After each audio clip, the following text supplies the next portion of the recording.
Welcome to நடந்தது என்ன, கோ-பிரசன்டட் by Patanjali கேஷ்காந்தி. மேலிருந்து விழுந்த பூச்சிக்கொல்லியின் துளிகள் பூச்சிக்கொல்லிகளோடு சேர்த்து காசர்கோடுவின் நிம்மதியையும் முற்றிலும் குலைத்து போட்டது. நீண்ட சர்ச்சைகளுக்கு பின் உலகின் பல நாடுகளில் தடை விதிக்கப்பட்டிருந்த அந்த பூச்சிக்கொல்லி மருந்து இந்தியாவிலும் தடை செய்யப்பட்டது. தொண்டு நிறுவனங்களும் அரசுகளும் தொடங்கிய ஹோம்களில் பல ஸ்பெஷல் சைல்டு வரத் தொடங்கியுள்ளனர். சிறு அறைக்குள் அடைக்கப்பட்டிருந்தவர்களுக்கு இது நல்ல மாறுதல்தான். சின்ன சிரிப்பையும் மகிழ்ச்சியையும் இவர்கள் முகத்தில் பார்க்கவே முடிகிறது. இவர்களுக்கு இழைக்கப்பட்டிருக்கும் கொடுமைகளுக்கு இது சிறு பரிகாரம்தான். ஆனால் அது கடைசி எல்லை வரை சென்றடைந்திட வேண்டும்.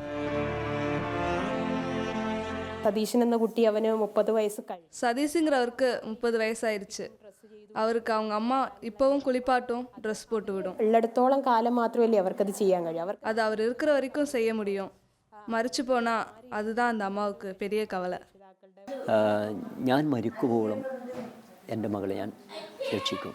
ഞാൻ മരിച്ചാൽ എന്ത് ചെയ്യും?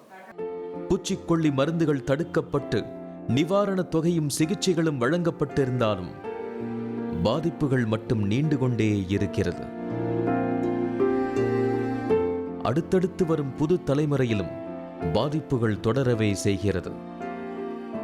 അമ്മമാരെ മുലപ്പാലും കൂടെ കൊണ്ടുപോയിട്ട് ലാബിൽ ടെസ്റ്റ് ചെയ്തിട്ടാകുമ്പോഴേക്ക് ഈ എൻഡോസൾഫാനിൻ്റെ വിഷാംശം ഈ മുലപ്പാലിൽ കൂടെ ഉണ്ട്, ഇവിടുത്തെ വെള്ളത്തിലുണ്ട്, ഇവിടുത്തെ വായുവിലുണ്ട്, അതുപോലെ തന്നെ ഇവിടുത്തെ മണ്ണിലുണ്ട് എന്ന് പറഞ്ഞിട്ട് ഇപ്പോഴും പറയുന്നുണ്ട്. അപ്പോൾ അത് ഇനിയും 60, അതായത് ഫുള്ള് ഇടുന്ന് നിർമൂലമാണെന്നുണ്ടെങ്കിൽ ഇനിയും 60 വർഷത്തെ കാലം വേണം.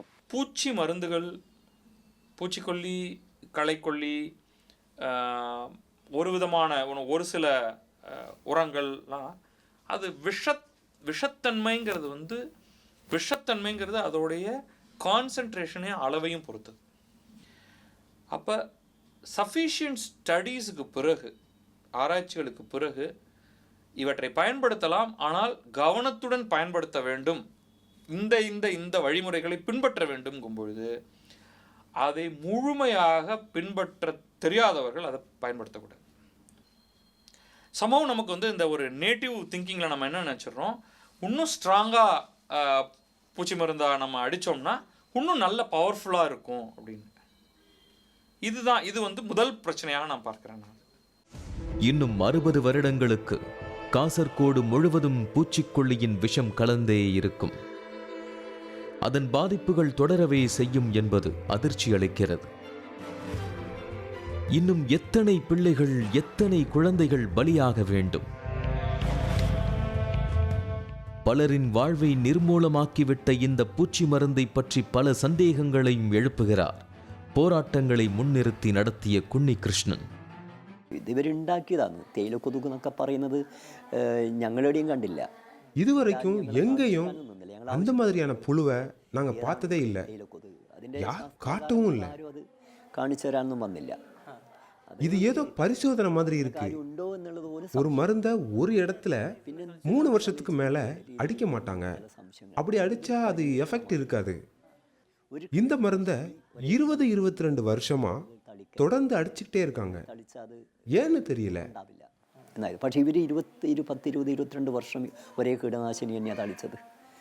ഒരേ കീടനാശിനി. நமக்கு இங்கே 2-3 கேள்விகள் வருது. ஒன்று கான்ஸ்பிரசி தியரி.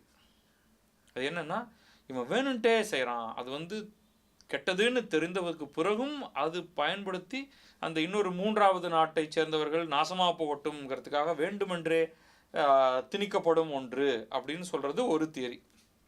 ஆக்டிவிஸ்ட் கிட்ட எனக்கு ஜென்ரலாக இருக்கிற ஒரு குறைபாடு எப்போவுமே இந்த கான்ஸ்பிரசி தியரியை நோக்கி போகிற ஒரு இது இருக்கு இல்லையா. அதாவது வலிய உட்கார்ந்து சில பேர் சிந்திச்சு ஒரு பெரும் மக்கள் திரளை அழிக்கணுங்கிறதுக்காகவே ரூம் போட்டு யோசிக்கிறாங்கங்கிற மாதிரி பேசுகிறது அது ரொம்ப வருத்தத்தை தருது.